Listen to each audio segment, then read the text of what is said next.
السلام عليكم ورحمة الله تعالى وبركاته. مرحبا بالجميع وتحية إليكم من جديد.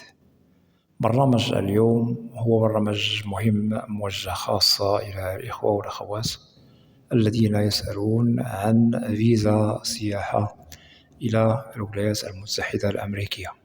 إذن هناك نقاط مهمة سنتطرق لها في البرنامج، ولا بأس إن استفدتم من البرنامج أن تقوموا بمشاركته مع الأصدقاء والأحبة، هذا لكي تعم الفائدة. ولا تنسوا أن تشتركوا في القناة. إذن إلى كل من يسألون عن فيزا سياحة وكذلك فيزا زيارة باي 1 وباي 2، هل السفارات أو القنصليات الأمريكية تستقبل طلبات هذه التأشيرات؟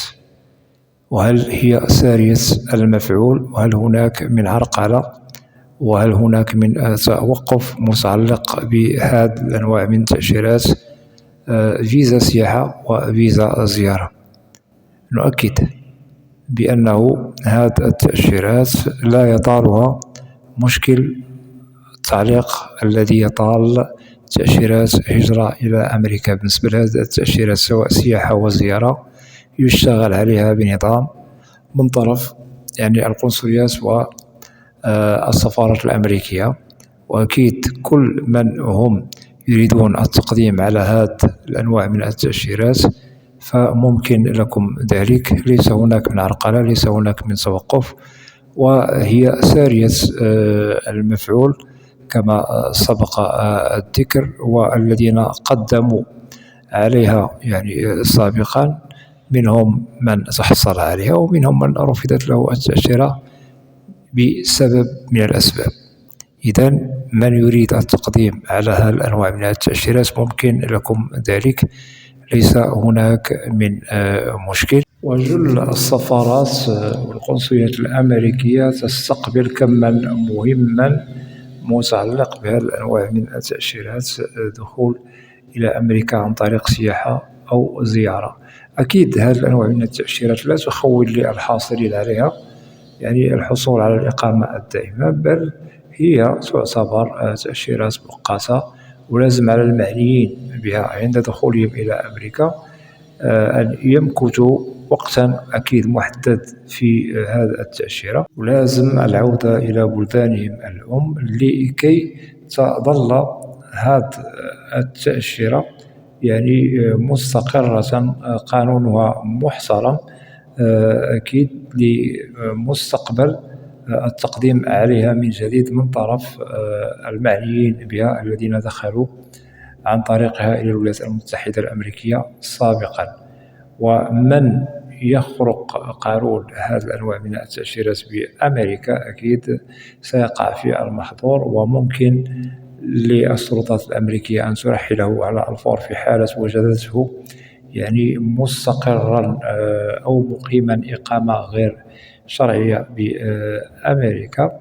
أكيد الترحيل لا محال، ولا يمكنه التقديم عليها من جديد. لهذا ننصح كل من يتحصلون على فيزا زيارة أو فيزا سياحة لوقت محدد فاعلموا بأن الوقت هو مؤقت لهذه التأشيرات، لأنها تعتبر تأشيرات لغير الهجرة. وحينما إن شاء الله تعودوا لبلدانكم الأم وتريدون التقديم من جديد على الدخول إلى أمريكا عن طريق هذه التأشيرات فممكن لكم ذلك، والقانون يخول لكم ذلك، ليس هناك من مشكل. هذا للتأكيد وللنصيحة، ونصحح بعض المفاهيم الخاطئة لدى بعض الإخوة والأخوات عن فيزا سياحة. هل كل شخص ممكن أن يقدم على فيزا سياحة أو زيارة للدخول إلى الولايات المتحدة؟ نؤكد ليس من هب ودب ممكن أن يقدم على هكذا تأشيرات سواء سياحة أو زيارة، ولازم توفر الشروط المطلوبة للتقديم عليها. بدون شروط متوفرة في المعني بالأمر فلا يمكنه أكيد الحصول على هذه التأشيرات والدخول بها إلى أمريكا. ومن بين الشروط التي سبق أن وضحناها أكيد ضروري أن تتوفر على شهادة عمل حساب بنكي، روابط أخرى كالمسكن في بلدك الأم إلى غير ذلك من الشروط التي من دونها لا يمكننا الحصول على فيزا سياحة أو زيارة للدخول إلى الولايات المتحدة الأمريكية. وإذا أردتم أن تعرفوا الشروط المطلوبة أو الوثائق المطلوبة للتقديم على فيزا سياحة أو زيارة، ممكن لكم العودة إلى برامج عبر القناة. وضحنا كل ما هو مطروح من تساؤل متعلق بالمستندات أو الوثائق المطلوبة إذا أردنا التقديم على فيزا سياحة أو زيارة. كذلك نقطة مهمة بالنسبة لمن يسألون هل ممكن أنني أقدم لوحدي أو أقدم معي الزوجة أو الأبناء، نؤكد ممكن لكم ذلك، ولكن لازم توفر كما سبق الذكر على الشروط المطلوبة سواء كنت منفردا أو معك الأسرة. هذا للتأكيد، سواء الزوجة أو معك أطفال أو أبناء. إذن أكدنا بأن فيزا سياحة أو فيزا زيارة حاليا السفارات والقنصليات الأمريكية تشتغل بضوابط تستقبل المواعيد المحددة للمعنيين بهذه الأنواع من التأشيرات.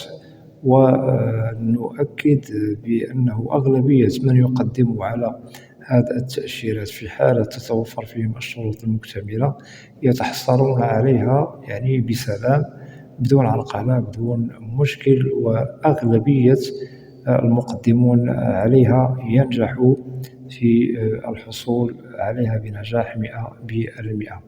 إذن إلى كل من يريدون التقديم على فيزا سياحة أو زيارة، إذا أردتم التقديم عليها إن شاء الله عما قريب أو مستقبلا، فهذه الأنواع من التأشيرات كما سبق الذكر لا يطالها مشكل تعليق تأشيرات الهجرة إلى أمريكا، لأن فيزا سياحة وفيزا زيارة تعتبر من تأشيرات لغير الهجرة التي لا تخول للحاصلين عليها الإقامة الدائمة بأمريكا. هذا للتأكيد، ولا تقلقوا من هذا الشأن. وبالنسبة للإخوة والأخوات الذين هم متخوفون من المواعيد والمقابلات بالسفارات أو القنصليات الأمريكية، لا داعي للخوف. بالنسبة في حالة أن الملف مكتمل والشروط متوفرة فيكم للتقديم على فيزا سياحة أو زيارة، فإجراءات المقابلة تتم في وقت وجيز. هناك أسئلة نعتبرها يعني أسئلة يعني سهلة، ممكن لأيها شخص منكم أن يجيب عليها. ممكن أنه تسألوا عن عملكم، هل لديكم حساب بنكي؟ وهناك أسئلة أخرى هي في المتناول. هذا للتأكيد، وإن شاء الله نضمن لكم الحصول عليها بنجاح. واعلموا في حالة، وهذا ما لا نتمناه للإخوة والأخوات المعنيين بهذه التأشيرات، في حالة الرفض مثلا رفضت لكم التأشيرة، أكيد سنجد أسباب هي التي تسبب في رفض التأشيرة لكم أمام القنصل يوم الموعد والمقابلة. وبالنسبة لرسوم التأشيرة، في حالة رفضت لكم التأشيرة لا يمكن استردادها.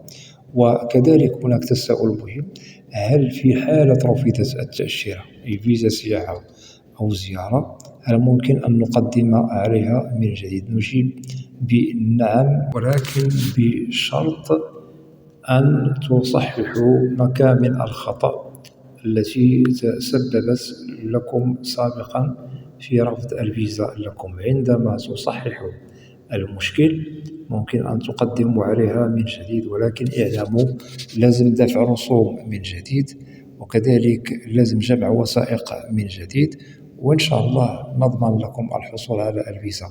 أما في حالة رفضت لكم التأشيرة بسبب غير مقبول كالتزوير مثلا في الوثائق وإلى غير ذلك، فهذا غير مقبول وغير مرغوب فيه، ولا يمكنكم التقديم على هكذا أنواع من التأشيرات من جديد، سواء فيزا سياحة أو زيارة أو أنواع أخرى من تأشيرات دخول إلى الولايات المتحدة، سواء فيزا للهجرة أو فيزا لغير الهجرة، وهذا للتأكيد.